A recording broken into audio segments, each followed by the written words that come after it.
श्री कृष्ण बोलो जय राधे बोलो जय श्री कृष्ण बोलो जय राधे जय श्री कृष्ण बोलो जय राधे जय श्री कृष्ण बोलो जय राधे जय श्री कृष्ण बोलो जय राधे जय श्री कृष्ण बोलो जय राधे जय श्री कृष्ण बोलो जय राधे श्री कृष्ण बोलो जय राधे राधे राधे श्री राधे जय श्री कृष्ण बोलो जय राधे जय श्री कृष्ण बोलो जय राधे जय श्री कृष्ण बोलो जय राधे जय श्री कृष्ण बोलो जय राधे जय श्री कृष्ण बोलो जय राधे श्री कृष्ण बोलो जय राधे जय श्री कृष्ण बोलो जय राधे कृष्ण बोलो जय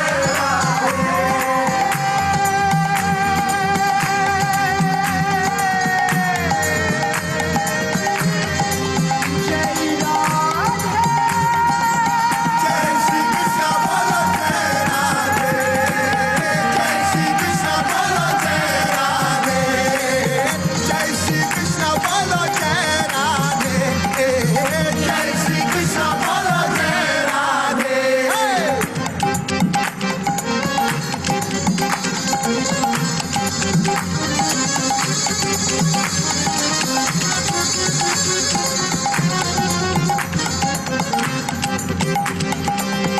राधा मेरी स्वामिनी मेरा दातार जन्म जन्म मोहि दीजिए श्री वृंदावन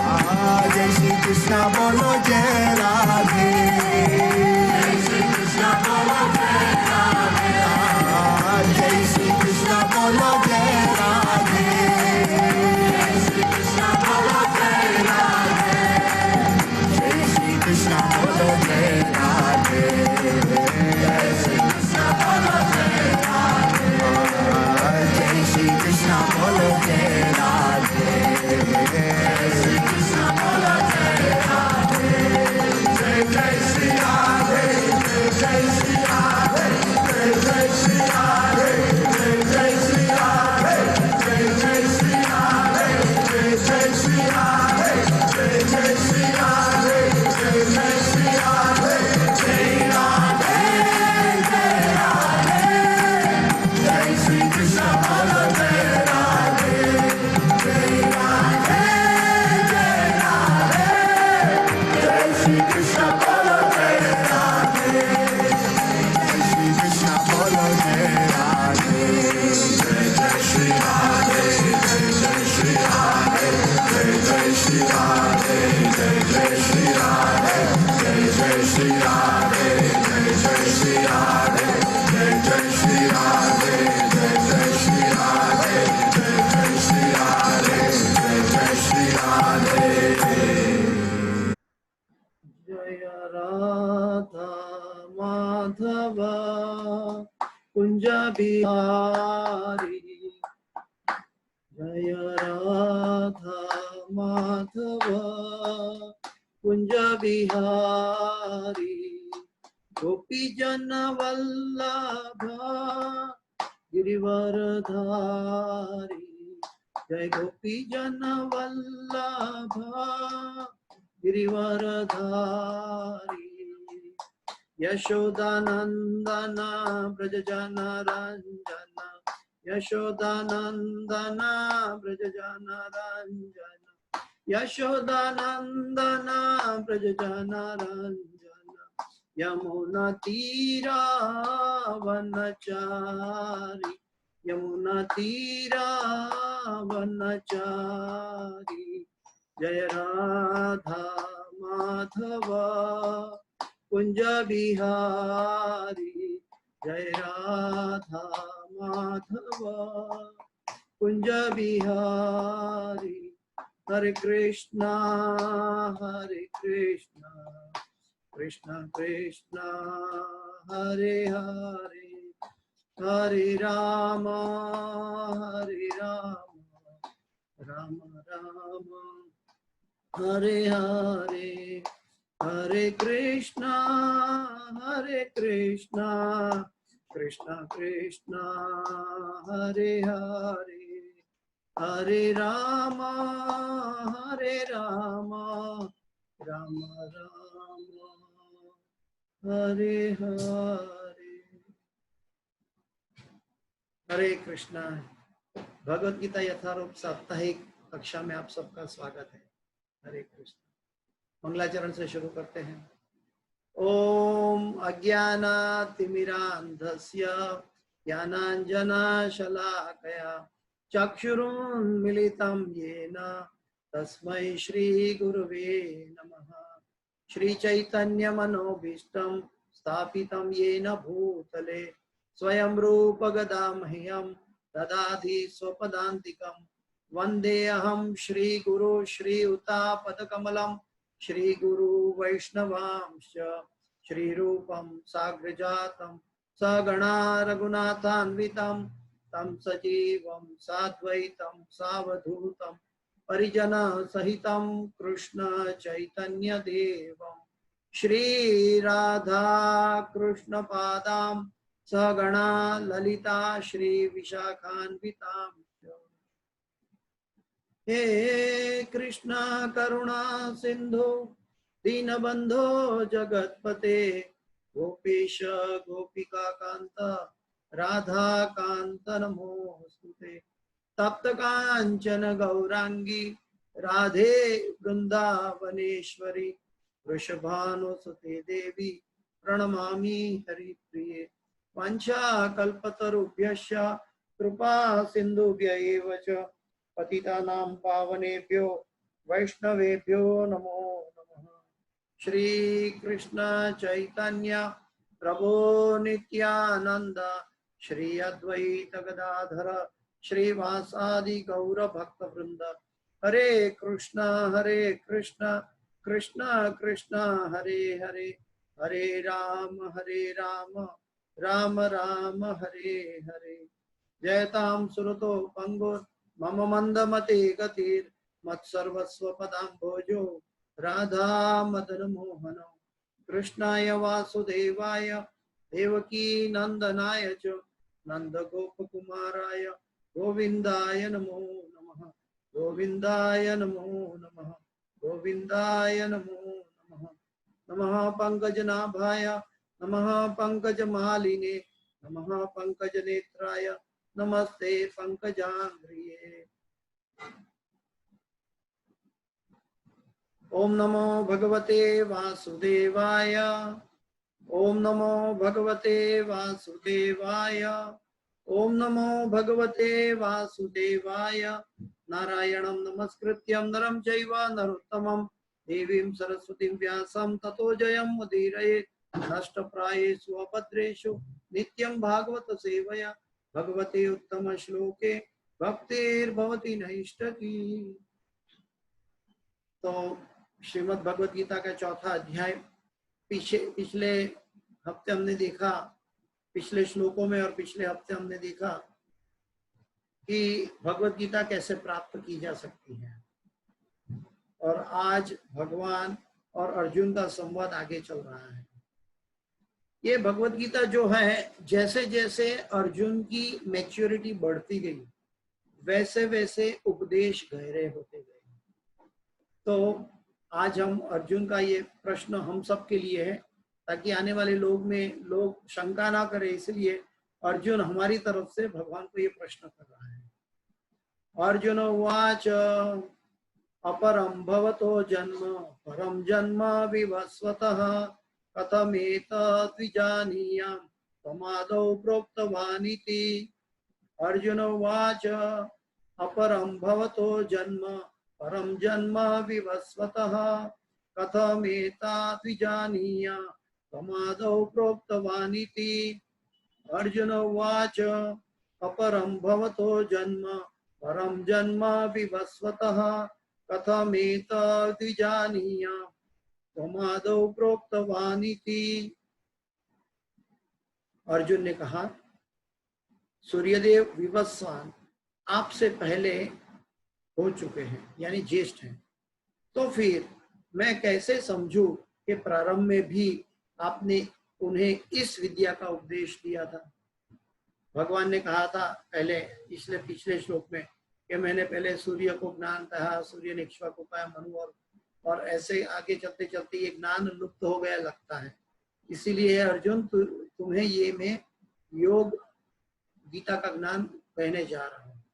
तो भगवान जब ये कह रहे थे तो अर्जुन के मन में प्रश्न उठा कि प्रभु आपसे पहले तो सूर्यदेव अनादिकाल से प्रकट हो चुके हैं, तो आपने वो आपसे ज्येष्ठ दिख रहे हैं, तो आपने ये उपदेश उनको दिया, ये मैं कैसे मानूं। तो अर्जुन अभी भी बॉडी कॉन्शियस में है। तो अर्जुन बॉडी कॉन्शियस में का मतलब है कि अर्जुन ऐसा अनुभव इसीलिए कर रहा है कि हम सब आने वाले जीव जो बॉडी कॉन्शियस में है उन लोगों को समझ में आए कि एक्चुअल भगवान का ये जो ज्ञान है ये 5000 वर्ष पुराना नहीं बल्कि अनादिकाल से पुराना चला रहा है। ये स्थापित करने के लिए अर्जुन ये कह रहा है। तात्पर्य भाई ऐसी भक्ति वेदांत स्वामी शिला प्रभुपाद महाराज की जय। तात्पर्य,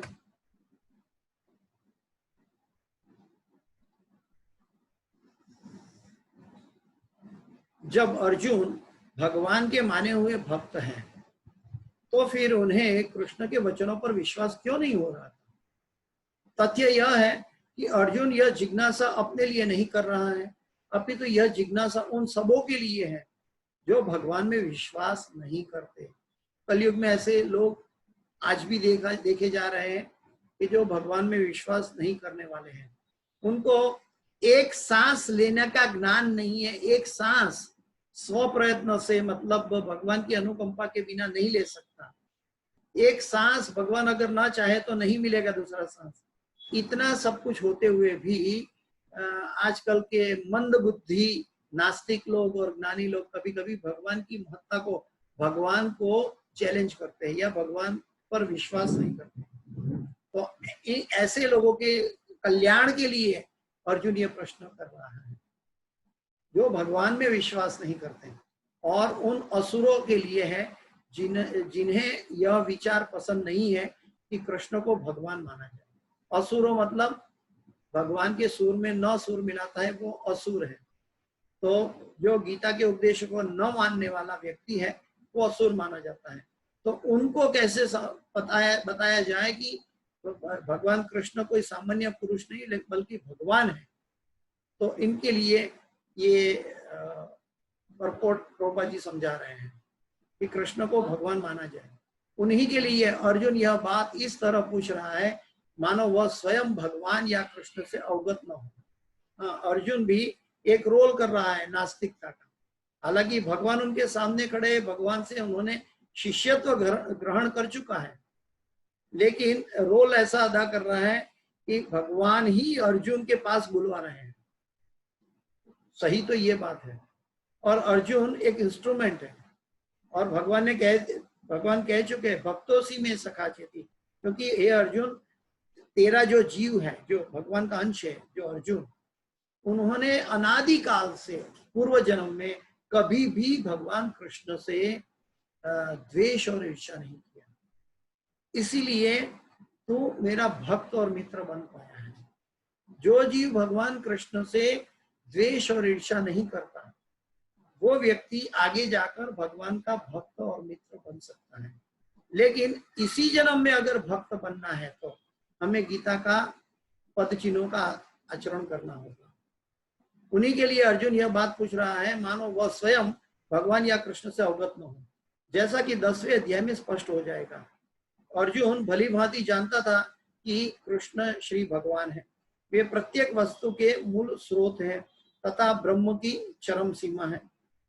ब्रह्म की भी चरम सीमा है। कई लोग कहते हैं हम ब्रह्मास्मि या ब्रह्म अस्मि है, ब्रह्म का एक स्पार्क है, लेकिन ब्रह्म की जो चरम सीमा से भी ऊपर है वो भगवान श्री कृष्ण है। 14वें अध्याय में भगवान समझाते हैं कि ब्रह्म ज्योति भी भगवान से उत्पन्न हुई है। इसलिए ब्रह्म ज्योति अगर भगवान नहीं है तो ब्रह्म ज्योति का कोई महत्व नहीं है, न ब्रह्म ज्योति का कोई अस्तित्व है। ब्रह्म ज्योति का प्रागट्य ही भगवान के द्वारा हुआ है। तो ब्रह्मणो ही प्रतिष्ठा हम पहला श्लोक में भगवान बता रहे हैं। तो जैसा कि 10वें अध्याय में स्पष्ट हो जाएगा कि अर्जुन भली भांति जानता था कि श्री कृष्ण भगवान है और प्रत्येक वस्तु के मूल स्रोत है, ब्रह्म की चरम सीमा है। निस्संदेह कृष्ण इस पृथ्वी पर देवकी के पुत्र के रूप में अवतीर्ण हुए। हाँ, कभी कभी हम देखते हैं कि कोई भी व्यक्ति जब जहां पे जाना है तो वहां के नियम निर्देशों का पालन करता है। ऐसे हम भौतिक जगत में भी देखते हैं कि इवन हमारे प्राइम मिनिस्टर मोदी अगर कोई एक बाल संस्था में जाके अगर स्कूल में जाता है तो वहां बच्चों के बारे में बताएगा। वो अगर साइंटिफिक लेबोरेटरी में जाएगा तो साइंटिस्टों के लिए बताएगा। वो अवकाशयान की लैब में जाएगा तो अवकाशयानी वैज्ञानिकों के लिए बताएगा। वो सामान्य जन को बताएगा तो उनको आगे बढ़ने का, उनके जैसा होके आगे बढ़ने का उनको उपदेश देगा।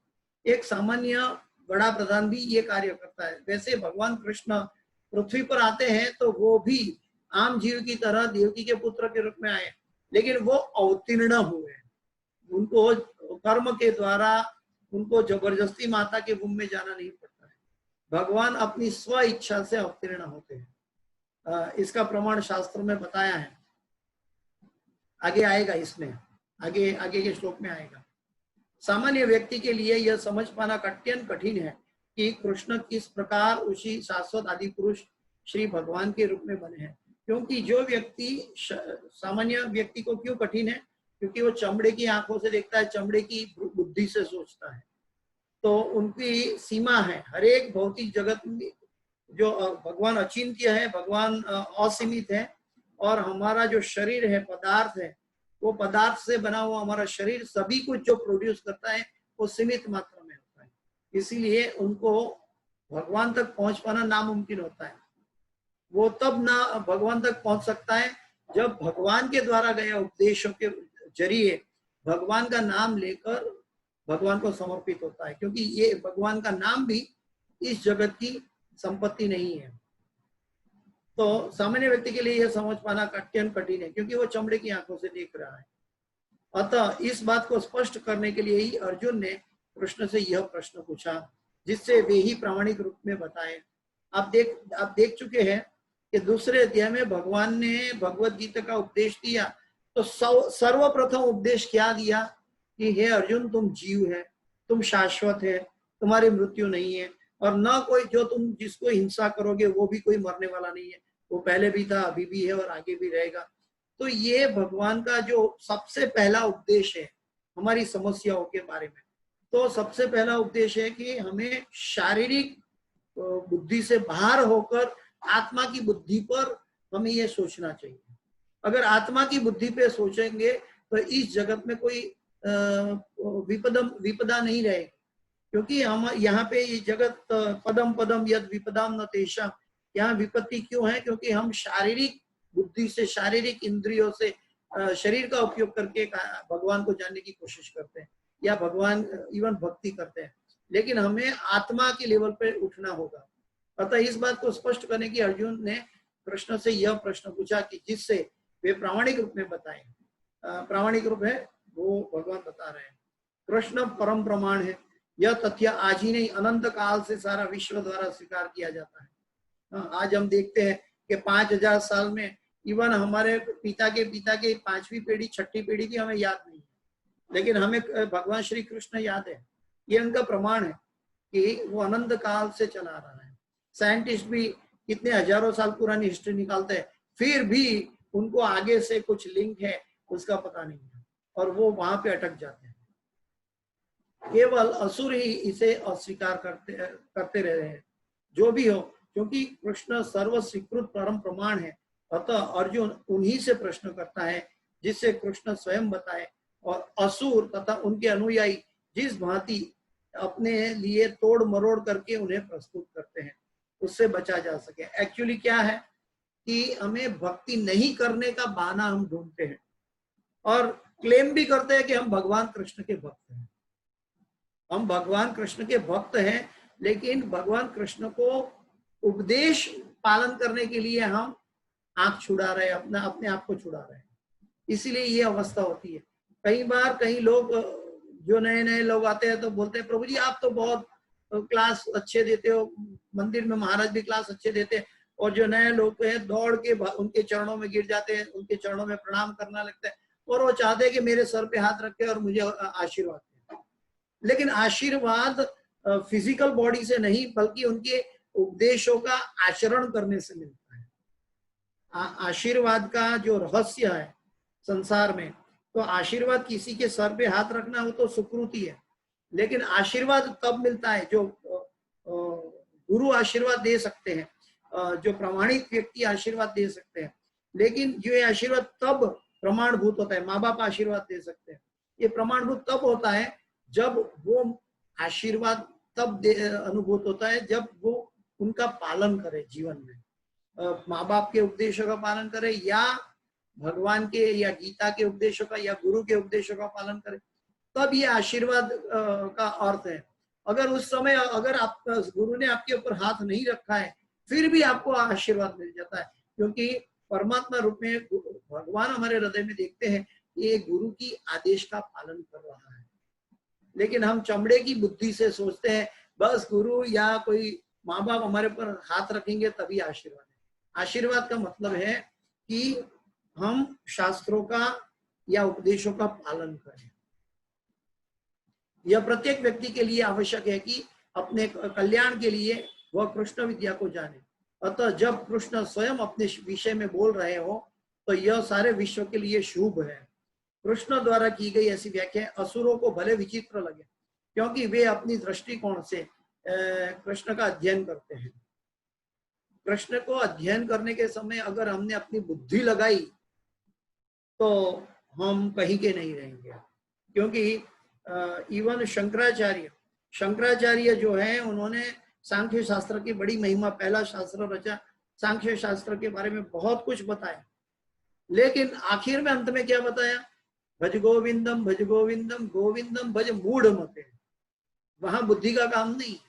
अगर बुद्धि लाएंगे तो हम ज्ञान मिश्र भक्त कहलाएंगे, जहां हमारी बुद्धि की एग्जाम होगी। लेकिन जो जीव सरेंडर है, भगवान से प्रेम करना चाहता है, भगवान की सेवा करना चाहता है, उनके लिए बाह्य ज्ञान की आवश्यकता नहीं है, उनके लिए गीता का ज्ञान पर्याप्त है। किंतु जो भक्त हैं वे साक्षात कृष्ण द्वारा उच्चरित वचनों का हृदय से स्वागत करते हैं। जो भगवान का शुद्ध भक्त है वो भक्तगण कृष्ण के ऐसे प्रामाणिक वचनों की सदा पूजा करेंगे। भक्तगण की बात है, क्योंकि वे लोग उनके विषय में अधिक जानने के लिए उत्सुक रहते हैं, जिसको कहते हैं लौल्यम। भगवान के भक्त के अंदर और सामान्य व्यक्ति के अंदर क्या अंतर है? भक्त का हृदय अंदर से शुद्ध होता है। भक्त का हृदय बिल्कुल भगवान पर, कृष्ण पर आश्रित होता है।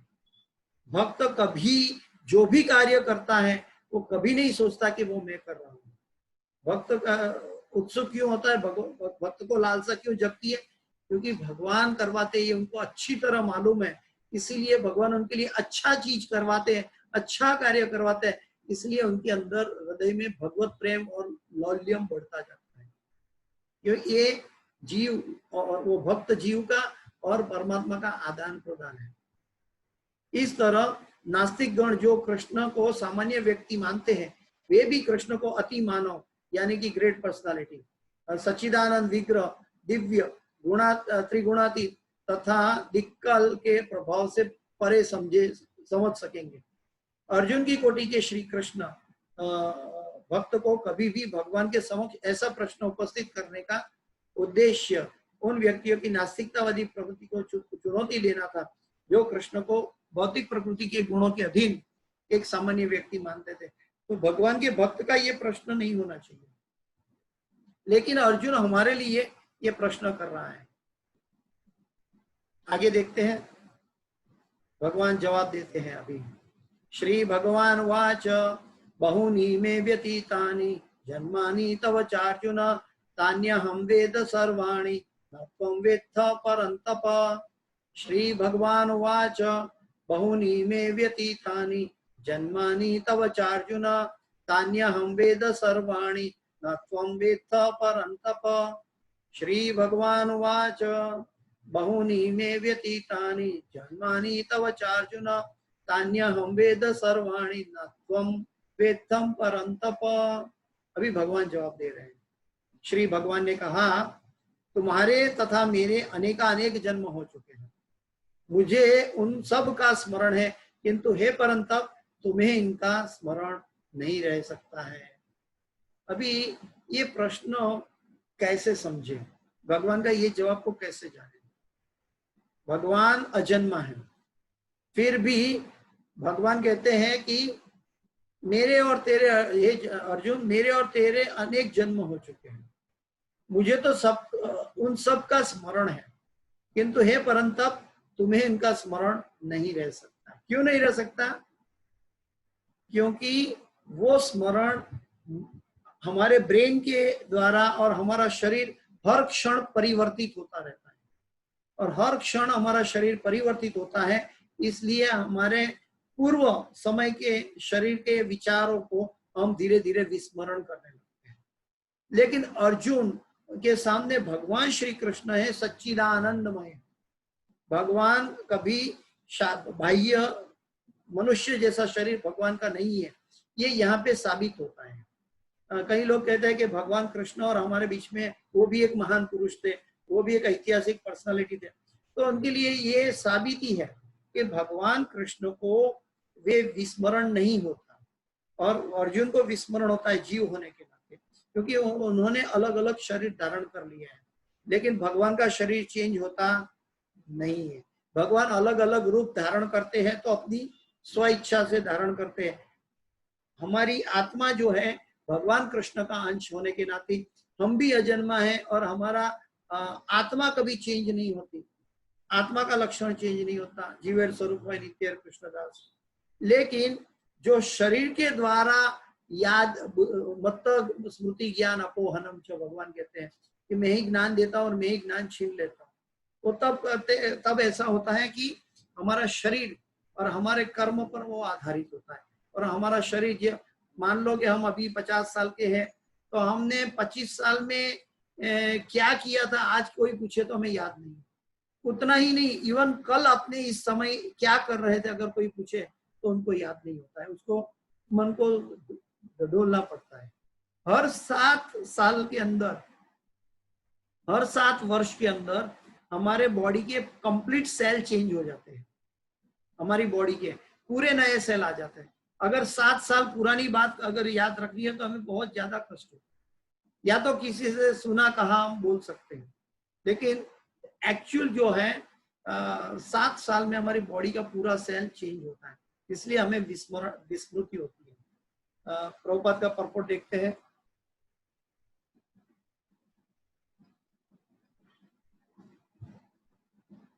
प्रभुपाद जी लिखते हैं, ब्रह्म संहिता में 5:33 में हमें भगवान ने अनेक अवतारों की सूचना प्राप्त होती है। उसमें कहा गया है, अद्वैतम अच्युतम अनादि अनंत रूपम आद्यम पुराण पुरुषम नव यौवनम च वेदेषु दुर्लभम अदुर्लभम आत्म भक्तो गोविंदवादि पुरुषम तमहं भजामि। मैं उन आदि पुरुष श्री भगवान गोविंद की पूजा करता हूँ जो अद्वैत, अच्युत तथा अनादि है। यद्यपि अनंत रूपों में उनका विस्तार है, किंतु तो भी वे आद्य, पुरातन तथा नित्य नव यौवन युक्त रहते हैं। श्री भगवान के ऐसे सच्चिदानंद रूप को प्राय श्रेष्ठ वैदिक विद्वान जानते हैं, किंतु विशुद्ध अनन्य भक्तों को तो उनके दर्शन नित्य होते रहते हैं।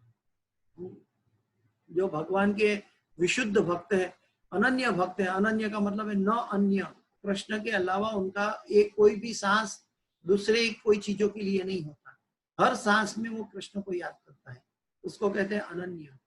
विशुद्ध अनन्य भक्तों को उनके दर्शन नित्य होते रहते हैं। दूसरी एक बात है, एक साइंटिस्ट डिवोटी ने बताया था, मुझे याद है कि हमारी जो सांस है वो एक दिन में हम 27,000 बार सांस लेते हैं, और 16 माला जब हम हरे कृष्ण महामंत्र करते हैं तो हमारी भक्ति विशुद्ध भक्ति की और हमारी यात्रा शुरू हो जाती है। विशुद्ध भक्ति और प्रेम भक्ति की और हमारी यात्रा शुरू हो जाती है जब हम 16 माला हरे कृष्ण महामंत्र का जप करते हैं।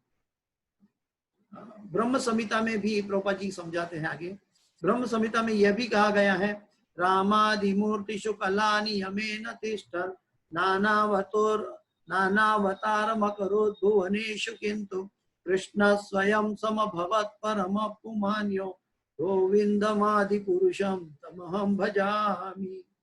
मैं उन श्री भगवान गोविंद की पूजा करता हूँ जो राम, नृसिंह आदि अवतारों तथा अंश अवतारों में नित्य स्थित रहते हुए भी कृष्ण नाम से विख्यात आदि पुरुष हैं, और जो स्वयं भी अवतरित होते हैं।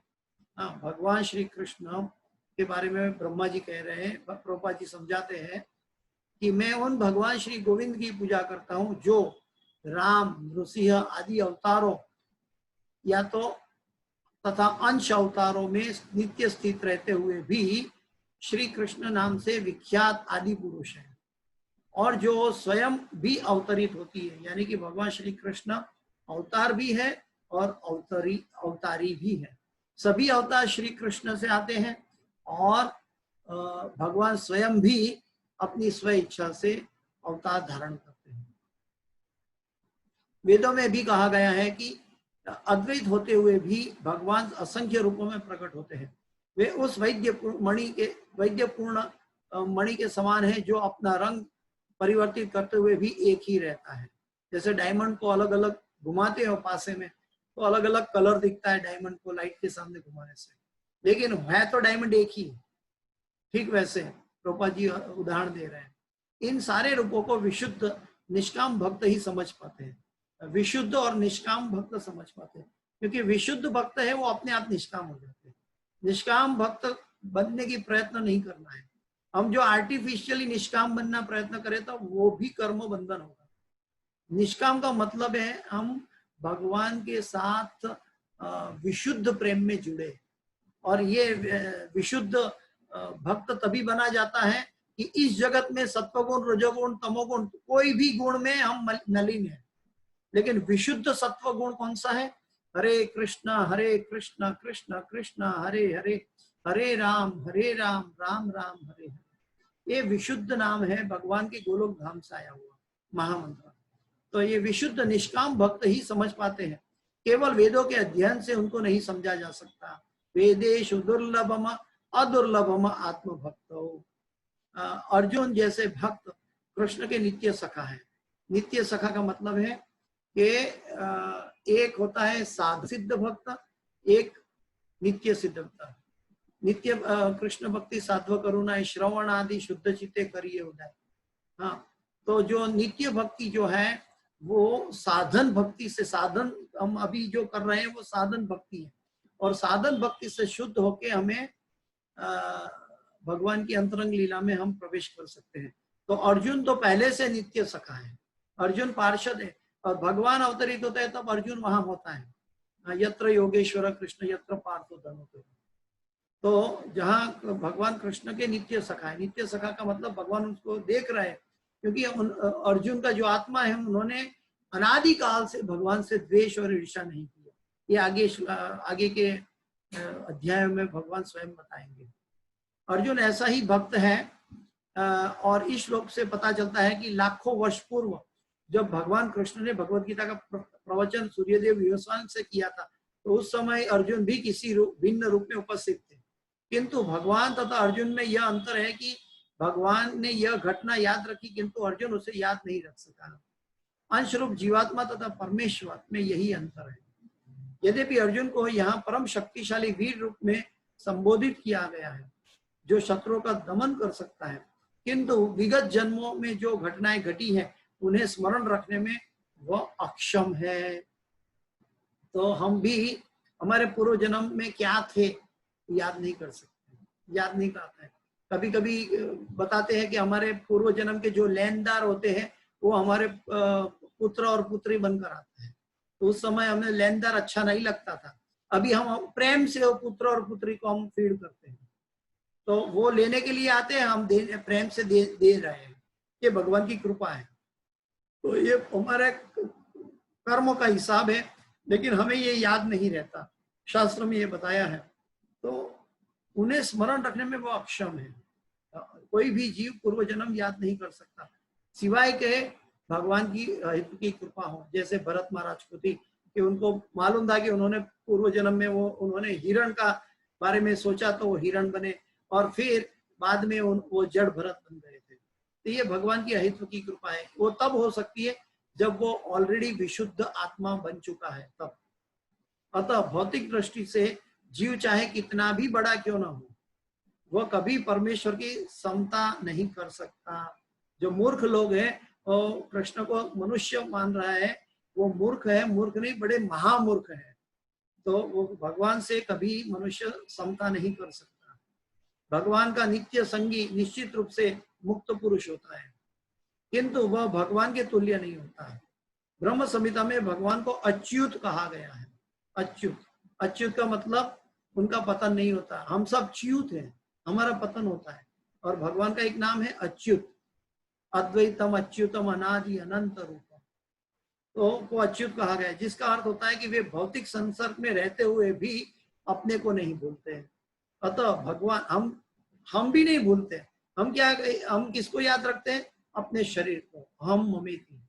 लेकिन शरीर तो मैं नहीं हूँ, ये हमारी गलती है, इसलिए हमें याद नहीं रहता। हम आत्मा की कार्यों को याद नहीं रखते। आत्मा का कार्य है जीवेर स्वरूप है नित्य कृष्णदास, वो हम भूल चुके हैं। क्यों? क्योंकि शरीर के पीछे भागे हैं।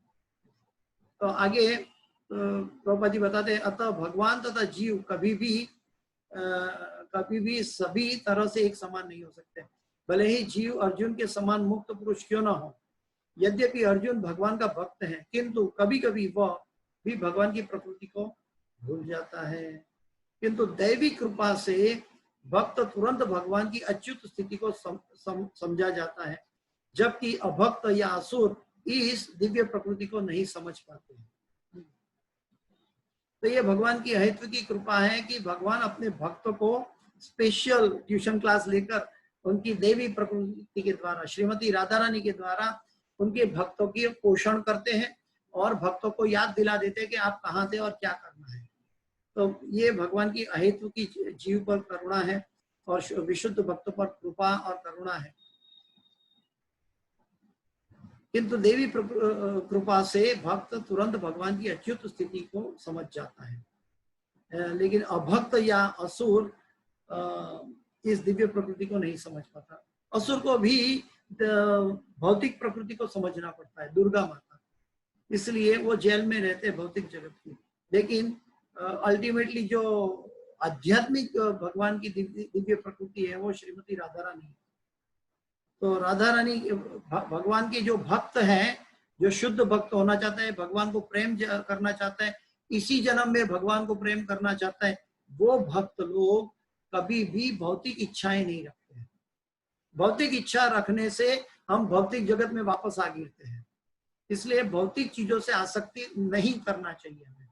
भौतिक चीजों से आसक्ति करेंगे तो हमारा पुनर्जन्म निश्चित हो जाएगा। इसलिए कभी भी हमें भगवान से प्रेम करना सीखना चाहिए, और वो आर्टिफिशियल नहीं हो सकता। वो सिर्फ भगवान के नामों का जप करने से मिलेगा। जितना जप करोगे, जितना अभ्यास करोगे, अभ्यास है ना तो कौनता है वैराग्य न चक्रोयते। वैराग्य यानी कि भौतिक चीजों से ऑटोमेटिक डिटेचमेंट करना होगा और आध्यात्मिक चीजों से अटैचमेंट रहना होगा, तब जाकर हम ये समझ पाएंगे। जैसे कि हम अभी वामन जयंती गई है, तो तो वामन जयंती से हम क्या उपदेश ग्रहण कर सकते हैं? बलि महाराज से। बलि महाराज से हमें उपदेश प्राप्त होता है कि उन्होंने अपना सब कुछ खो दिया तो सब कुछ प्राप्त कर लिया। बलि महाराज ने इस जगत, आध्यात्मिक जगत, सभी कुछ भगवान को दे समर्पित कर दिया, और साथ साथ अपने आप को, अपने सर पे वामन देव ने अपने चरणाश्रय पर रखा उनके सर पे। तो उन्होंने अपने आप को, बलि महाराज ने सब कुछ दे दिया, लेकिन क्या गंवाया? भगवान श्री कृष्ण तो प्राप्त हो गए। तो जो भौतिक पदार्थों के पीछे नहीं भागता है, भगवान उसके पीछे भागते हैं।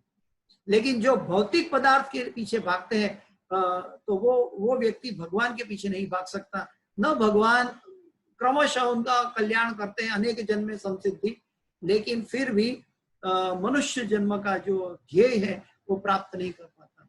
कई बार लोग कहते हैं कि जो शुद्ध भक्त है भगवान को प्राप्त करने की इच्छा नहीं रखता, क्योंकि वो जन्म जन्म भगवान की भक्ति मांगते हैं। तो वो सही है, लेकिन भगवान की अनंत गुना भक्ति भगवत धाम जाकर होती है। हमारी सही भक्ति की शुरुआत भगवत धाम में प्रवेश करने के बाद होती है। यहाँ तो हम उसका अभ्यास कर रहे हैं, यहाँ तो ट्रेनिंग चल रही है। इसलिए तो पूर्ववर्ती वैष्णव जन भी गाते हैं, इतना तो करना स्वामी जब प्राण तन से निकले, गोविंद नाम लेकर जब प्राण तन से निकले। तो वो भी प्रार्थना करते हैं कि भगवान का नाम लेकर मेरा शरीर छूटते हैं। गुजराती में एक भजन है, समय मारो साधजे वाला, करूं हूं तो काला वाला। वो भी भगवान को प्रार्थना कर रहा है कि मुझे अंत में तुम याद दिलाना तुम्हारा नाम। तो इसीलिए ये कर रहे हैं कि भगवत धाम जाना मनुष्य जीवन का अंतिम ध्येय है। श्रीमद् भागवत भी हमें यही सिखाती है। परीक्षित महाराज ने यही सीखा कि 7 दिन में जिनकी मृत्यु है वो सर्वश्रेष्ठ ध्येय को कैसे प्राप्त करें, और 7 दिन के बाद श्रीमद् भागवत के जरिए उनको भगवान की प्राप्ति हुई। तो अल्टीमेट भक्त का जो ध्येय है, उनकी जो अल्टीमेट गोल ऑफ लाइफ है, वो भगवान की सेवा भगवत धाम में जाकर करनी चाहिए। लेकिन भक्त अपने आप को लायक नहीं मानता, तुच्छ मानता है। इसलिए कहते हैं, मम जन्मनि जन्मनीश्वरे भवताद भक्ति रहे तो कितने। अगर प्रभु तू मुझे लायक नहीं समझता है, मुझे दूसरा जन्म लेना पड़ेगा, तो भक्त के पास जन्म भेजे ताकि मैं आपको ना भूलूं। अल्टीमेट बात यही है कि हम भगवान को हर सांस में याद रखें। यहाँ पर हम ये भी, प्रभुपाद जी कहते हैं, यहाँ पर हम ये भी देखने को मिलता है कि शरीर परिवर्तन के साथ साथ जीवात्मा सब कुछ भूल जाता है, किंतु कृष्ण सब स्मरण रखते हैं, क्योंकि वे अपने सच्चिदानंद शरीर को बदलते नहीं, वे अद्वैत है, जिसका अर्थ है उनके शरीर तथा उनकी आत्मा में कोई अंतर नहीं। भगवान कृष्ण का शरीर और आत्मा में अंतर नहीं है, लेकिन हमारे शरीर और आत्मा अलग अलग है। कोई मर जाता है तो उसकी आत्मा चली जाती है, लोग कहते हैं कि वो चला गया, शरीर तो वहीं पड़ा है। तो हमारा शरीर और हमारा आत्मा अलग अलग है, और भगवान का शरीर और भगवान का आत्मा एक ही है। मान लो कि भगवान का शरीर या आत्मा जो भी है एक ही है, वो एक्स मटेरियल से बना है, तो हमारी आत्मा भी वो एक्स मटेरियल से बनी है, और हमारा शरीर भौतिक प्रकृति की देन है।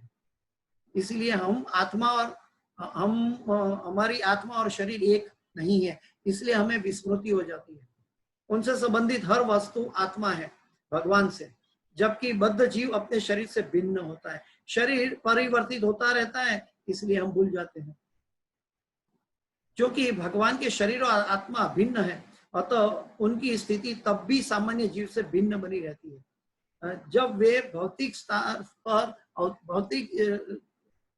पर अवतार लेते हैं, असुरगण भगवान की इस दिव्य प्रकृति के तालमेल को नहीं बैठा पाते, जिसकी व्याख्या अगले श्लोक में भगवान स्वयं करते हैं।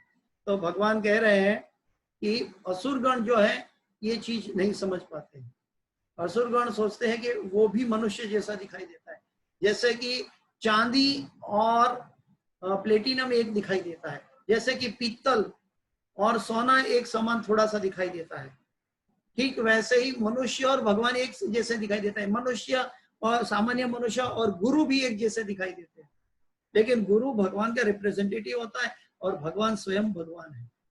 उनके पीछे जो वो गुरु कैसे बने और वो भगवान क्यों है, उनके पीछे अगर हम रहस्यों को जाने कि भगवान से हम आए हैं, भगवान के अंश है, तो हमें पता चलेगा कि हमारा ओरिजिनल रूट भगवान ही है और भगवान और हम एक नहीं हो सकते कभी।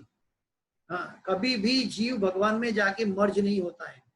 ये अज्ञानता है जो कई लोग कहते हैं, ज्ञानी लोग कहते हैं हम भगवान में मिल जाएंगे और भगवान से एक हो जाएंगे। जो भगवान से एक होने की इच्छा है वो नास्तिकता है या आसुरिक भावना है।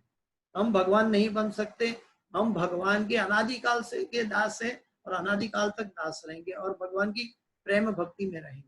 अजोपि सन्न व्ययात्मा भूतानाम ईश्वरोपि सन प्रकृतिम स्वाम अधिष्ठाय संभवाप्या आत्मो माया।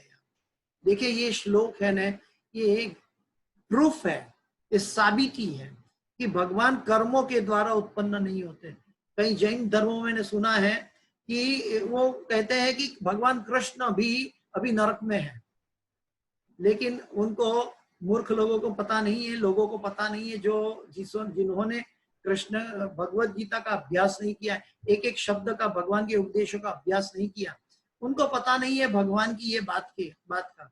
भगवान इस श्लोक में बहुत क्लियर कट बता रहा है कि मैं अपनी आत्म माया द्वारा प्रकट होता है। अजोपि सन्न व्ययात्मा भूतानाम ईश्वरोपि स प्रकृतिम सामधिष्ठाय संभवाम्यात्म मायया संभवाम्यात्म मायया।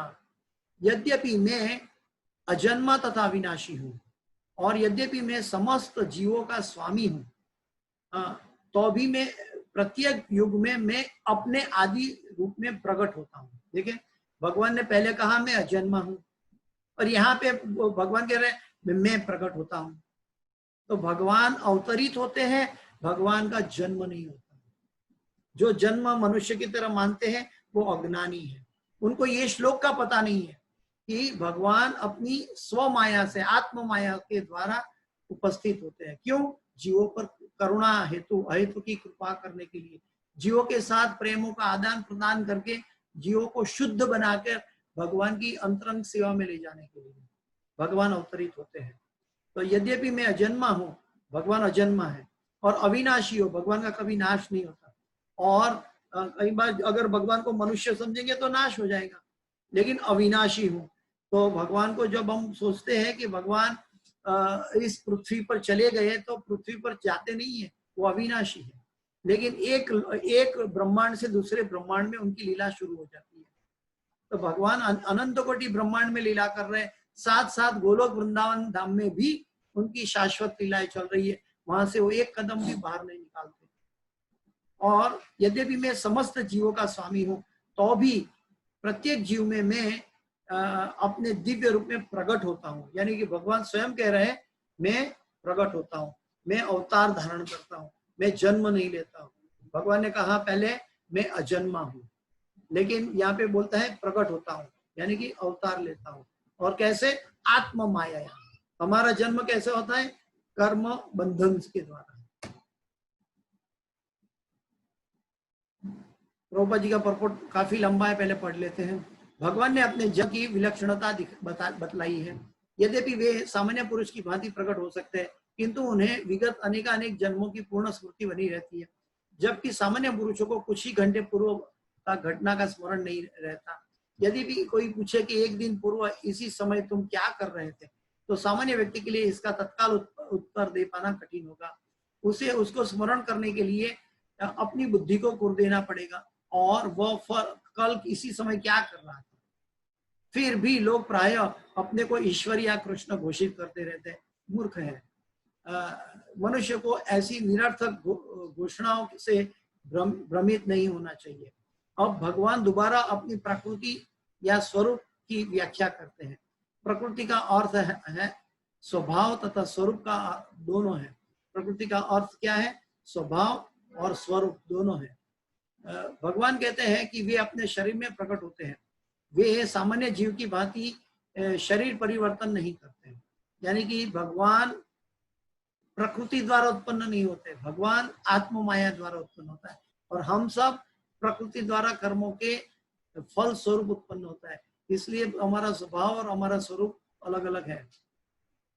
वे सामान्य जीव की भांति शरीर परिवर्तन नहीं करते, भगवान परिवर्तन भगवान अद्वैतम अच्युतम अनादि अनंत रूपम आद्यम पुराण पुरुषम नवयौवनम च। भगवान 16 साल से ज्यादा बूढ़ा कभी नहीं होते।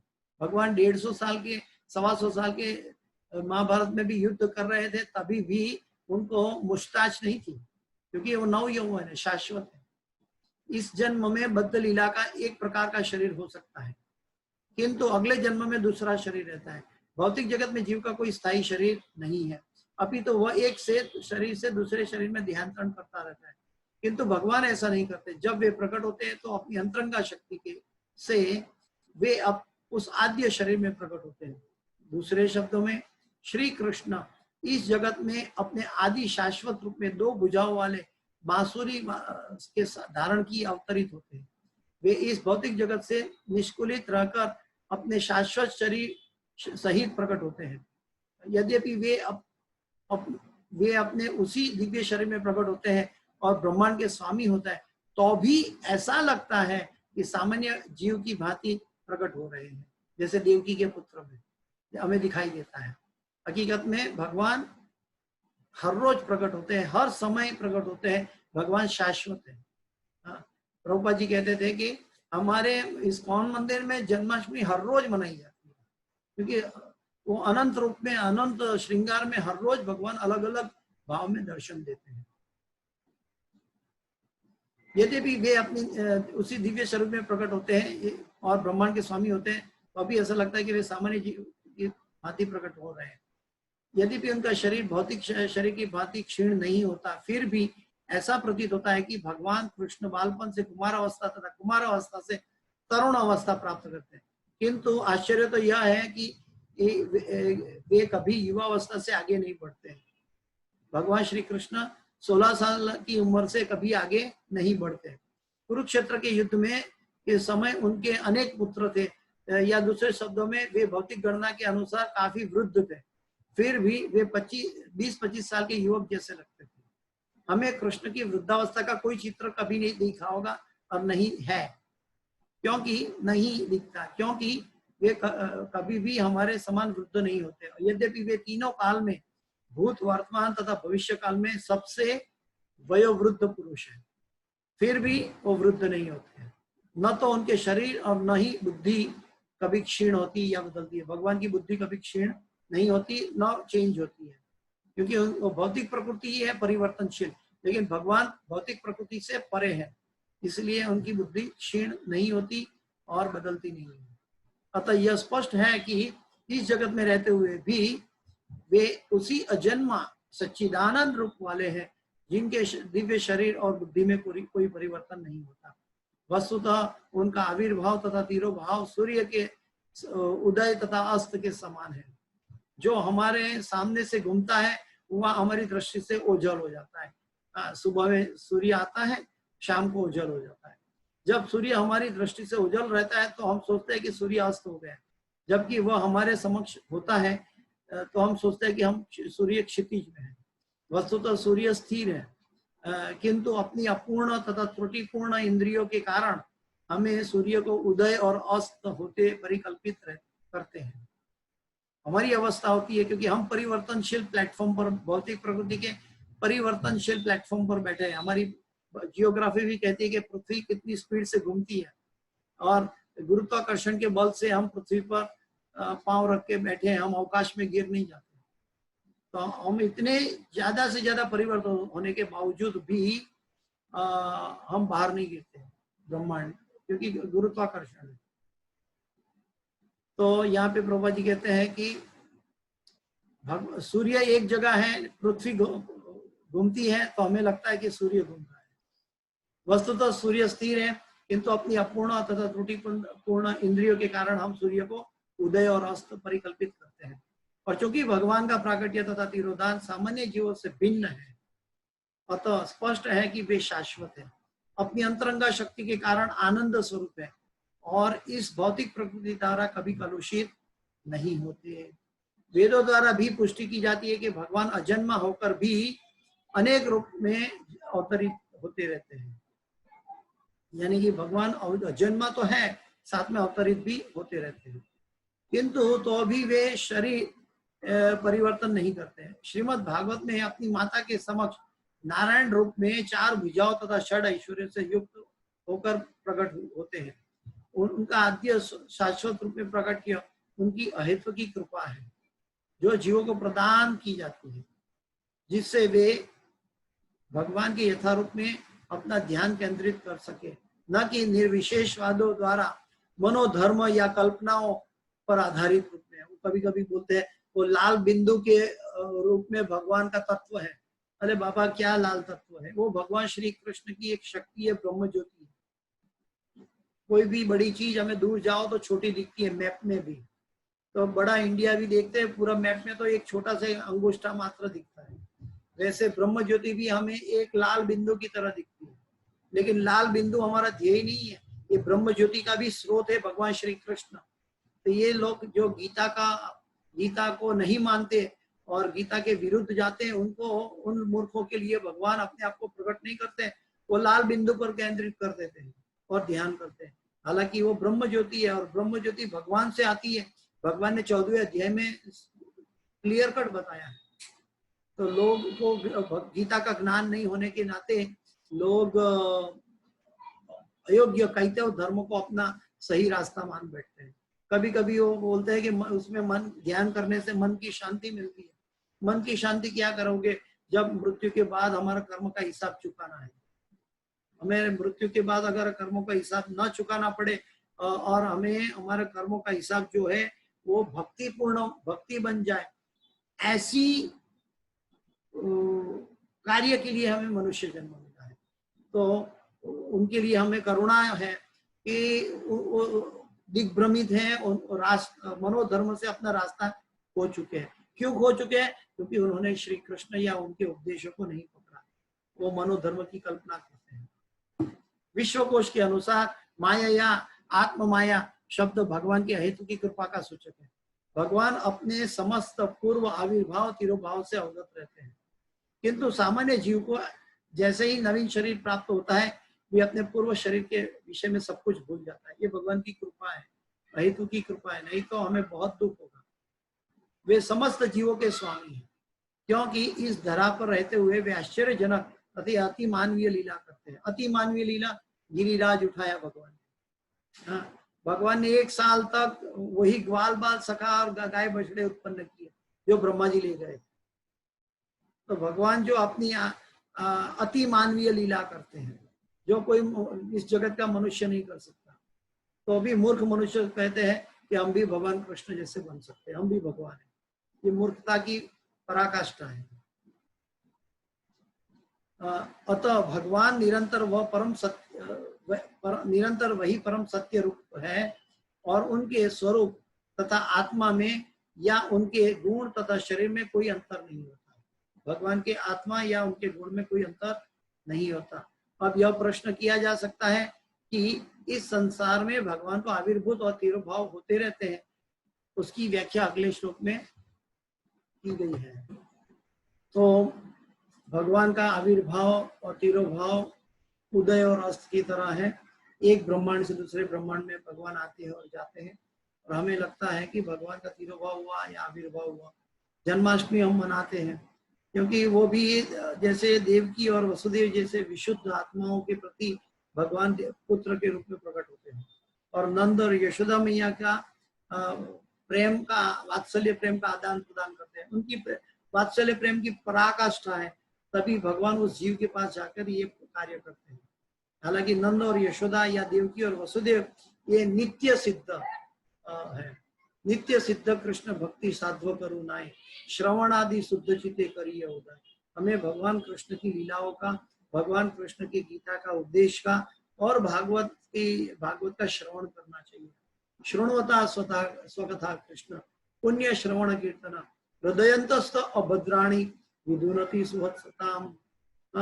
श्रृण्वता स्वकथा कृष्ण, भगवान कृष्ण की कथा, स्वकथा कृष्ण की कथा, श्रृण्वताम स्वकथा कृष्ण पुण्य श्रवण कीर्तन। वो पुण्य अपने आप में पुण्य भी है और वो अपने आप में कीर्तन भी है। हृदयंतस्थ अभद्राणी, हमारे हृदय में जो अनादि काल से 84 लाख योनि के समय में जो हृदय के ऊपर वासना बनी है, जो पदार्थ अलग अलग शरीरों धारण किए हैं, वो पदार्थों की वासना बनी हुई है। वो वासना को और वो हमें वो च्युत करते हैं, हमें हमारा पतन करते हैं। वो वासनाओं से छुड़ाकर हमें अच्युत के साथ रिश्ता करवाते हैं। तो वो भद्राणी क्या है? अच्युत के साथ रिश्ता करना। और अभद्राणी क्या है? पतन होना। तो हृदयंतस्थ अभद्राणी, तो हृदय नु अभद्र जो वस्तु है उसको वो छुड़ाता है। भगवान कृष्ण की अच्युत के साथ कथा कानों से सुनना है। कई बार हम कानों से सुनने के लिए नहीं तैयार होते, तो हमारा मिथ्या अहंकार के द्वारा हम भगवान से विमुख रहते हैं और भगवान की लीला को समझ कभी नहीं पाते।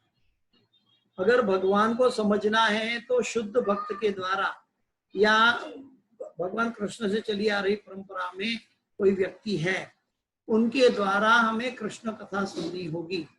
ये भगवत गीता का रहस्य है और गुरु की आज्ञा के जरिए ये आपके पास पहुंच रहा है। इसमें मेरा स्वयं कुछ नहीं।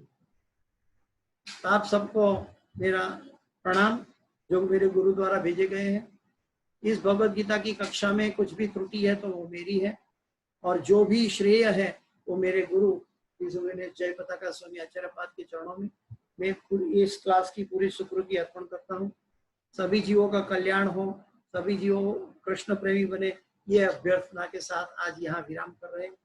अगला श्लोक तो हमने पहले जन्माष्टमी में ले चुके हैं, उनके बाद आगे चलेंगे अगले हफ्ते से। हरे कृष्ण।